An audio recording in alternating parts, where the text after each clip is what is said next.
Testing, testing. 1, 2, 3. Testing. Hello. Today, the ministry would like me to discuss emotions. Emotions. So, yeah, hello, everybody. Hope you're doing well. What are these things we call emotions? What are these fundamental drives that people say, these innate drives people say, the things that make humans human versus the animal kingdom, etc. So many beliefs about emotions, so many knee-jerk reaction assumptions about what emotions are. Primary among them is that they are universal and the same. And I figured we would start this discussion about that. What are they actually? And all of that is incorrect. Let's break it down from the brain's perspective, what an emotion actually is. It falls into three things. An emotion, first and foremost, I'm going to put it under the category body. It's three things. It's body, it's your environment, and it's a concept. That's all it is. What does body mean? Body is every sensation that is coming from your body to the brain. Everything. This is your perception, like the state of your body, where you are in space, and all of the physical sensations that are going on in your body. This will be, what is your heart rate doing? What is the pain in your knee doing? Not that I have any of that right now.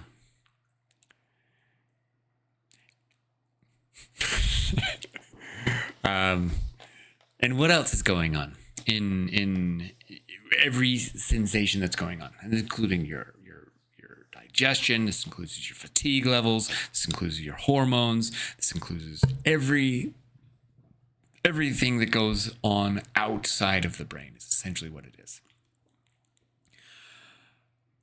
Environment is the setting that you're in. This is, what the visual sensation that I am in my office right now. I am in on a wooden platform, and there's a red curtain right next to me, and there's a bunch of booing or laughing going on the other side of it. What's going on that? My heart's pounding, kind of thing. Like, oh, okay, that might mean something, which goes into the concept. What does those two things mean to the thing that I am? What does it mean when my heart is pounding, the body sensation?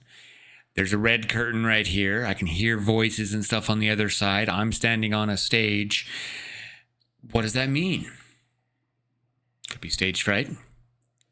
Could be panic. Could be I'm in the wrong place at the wrong time. How did I even get here?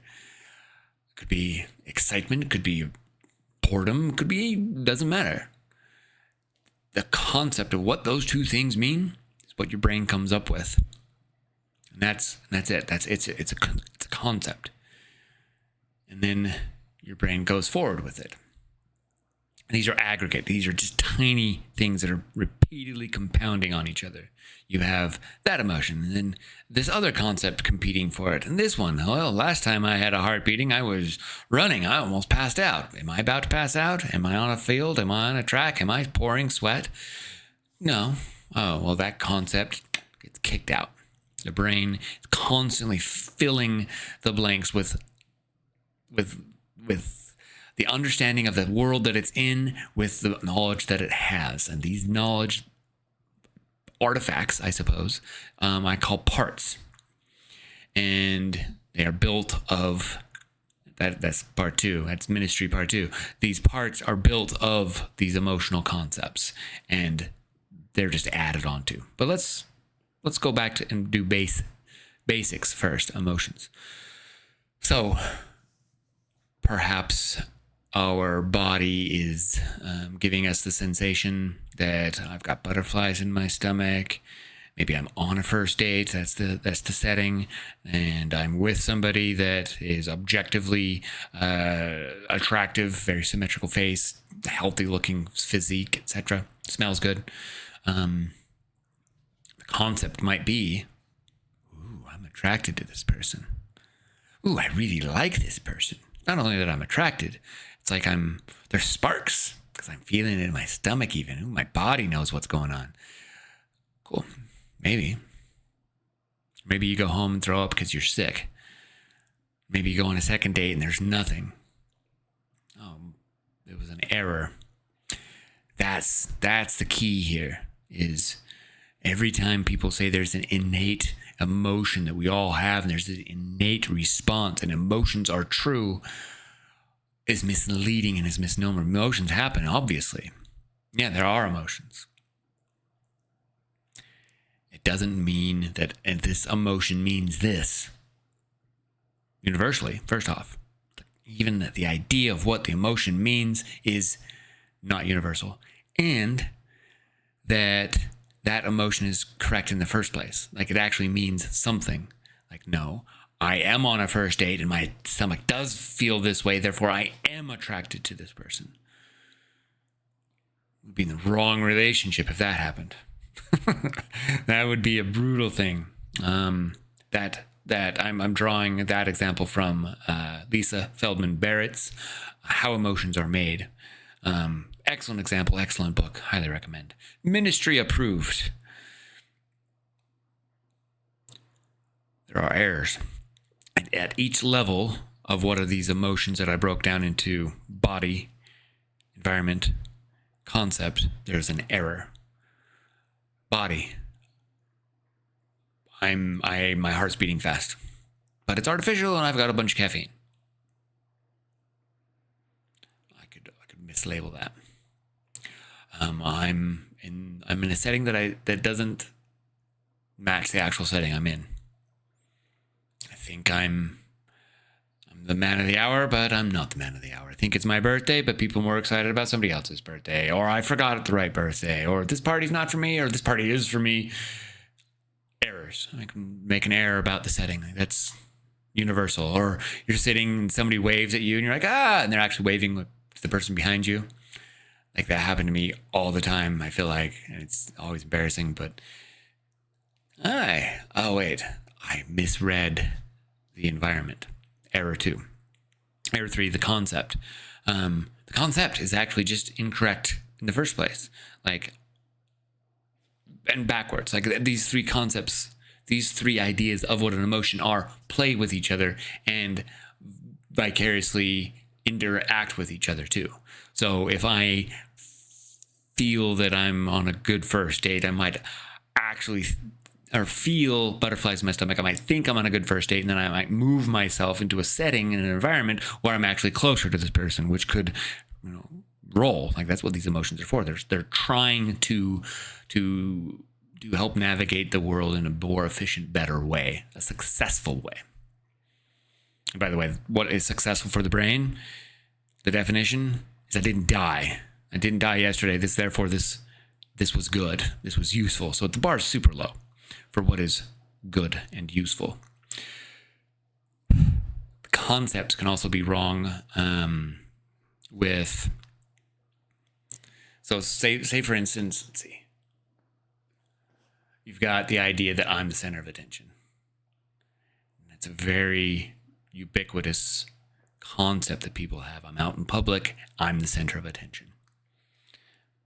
But that's if it is ubiquitous, but it's common, we'll put it that way. It's not everybody, but you go out there and a lot of people are thinking that I'm the center of attention. Which means no one is, first off. But if you go out there and you're thinking you're the main character, and therefore you're looking for responses in people to prove you, like that is an error in how the brain works. It's looking to prove and disprove concepts, parts of ourselves, right or incorrect. And if you're looking for something, oftentimes you'll find it. If you're looking for pessimistic and negative things to think about or view in the world, your brain will find them. If you look for positive things, your brain will find them. If you're thinking about, I'm the center of attention in a positive way and you're going to be flaunting it, you might get looks. And then that will positively feedback that same emotional experience. And the emotion that it'll trigger, the piece of the emotion, is the concept. Yep, see, there's proof. I was the center of attention, therefore I should flaunt. Or flaunting actually made me the center of attention, and for vice versa. It gets blurry in there, but if you break it into those three pieces of an emotion, it makes a lot more sense. And that can be an error as well. Like, I'm the center of attention, I hate it, or I flaunt it, and then I'm not. Like, other people are actually clapping at the wrong person, or they're waving at somebody behind me. And if I just assume that they're waving at me, I can make the error, and yeah, they were waving at me. Yeah, I'm the center of attention. Or I don't want to be the center of attention. And I'm in a crowd, and I'm looking around. I hope no one's looking at me. And I wonder if I farted. Do I smell? What do I say if somebody talks to me? I don't even know. I can't even look at the camera right now. I'm so nervous. What are people going to be doing? When you see somebody do that, that's their affectual response and the kind of the thought process that can happen. People be like, what's this guy doing? Is he going to be a serial killer? Like, what is this guy doing? Like, he's shifty as hell. Like, he's up to no good. And people will watch. And then they see, and it's like, oh, see, I am the center of attention. Oh, no. There's a ridiculous amount of errors. And this is all internal. We haven't gone external yet. These are all internal errors. Let's end with the external errors briefly, and then we'll do this into another episode from the ministry. If emotions are universal, then the reading of them should also be universal, and smile should mean the same thing for everyone. And the same smile should mean things. You're like,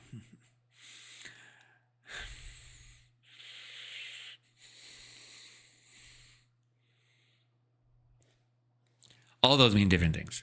Those are ridiculous amounts of facial expressions, and they all mean different things. Plus, you can just fake it. Right? There's that whole other thing that people don't talk about with emotional expression is acting, putting on an affect or an affectation. So what? Like, all these things complicate it, and they really come down to the real point of emotions are just, there's 8 billion cultures out there, one for each person. And every person builds their own set of what these emotional communication cues are going to be. This body set in this environment means this thing. They'll be influenced by each other. That's why smiling generally means warmth and happiness and excitement and approachability, raised eyebrows. My third eyebrow means excitement and wonder and awe. Can't stop doing it now. But it doesn't. Flat affect, flat face. That means they're withdrawn, or they're irritated, or they're angry. Something's going on. They're hiding. They're shifty. You got to be expressing and doing stuff with your face. Otherwise, you don't trust you. Those are all new. Those are all being amplified by all our social media and everything that's going on. But like, you go to Sweden, and they're known for people think that they're cold, but they're not. But they think they are. They have a stoic expression, less expression of their emotions on their face. Doesn't mean the emotions are different or less or worse, or that they're not even having them, or they're not warm or approaching or liking that you're there at their Casaberga hotel. They do. They just are expressing it in a way that isn't English, as Clay knows it. It's not my language. Their emotional language is also different, and it isn't ubiquitous, even though they're all very close. We're in the West, and they watch the same shows, and they are actually becoming more emotionally expressive towards the Western way of thinking about things. These are not innate emotion. It's not an innate emotional dictionary. What I would say is an innate piece of the brain is the mirror neurons. And when you put mirror neurons on social functioning, it's another innate part of being a human. We're social animals, we're social creatures. We have pheromones and we really need each other to survive in the wilderness. You put those on to each other and we unconsciously start adapting to each other for communication, for emotional expression. What is the very first way of communication? Nobody knows what this means. Who am I impersonating? That's it. That's a better idea of what those things mean. So, this has been a public broadcast safety announcement from the ministry. Thank you for your time. Different smiles, huh? Too much fun. Goodbye. Talk to you next time.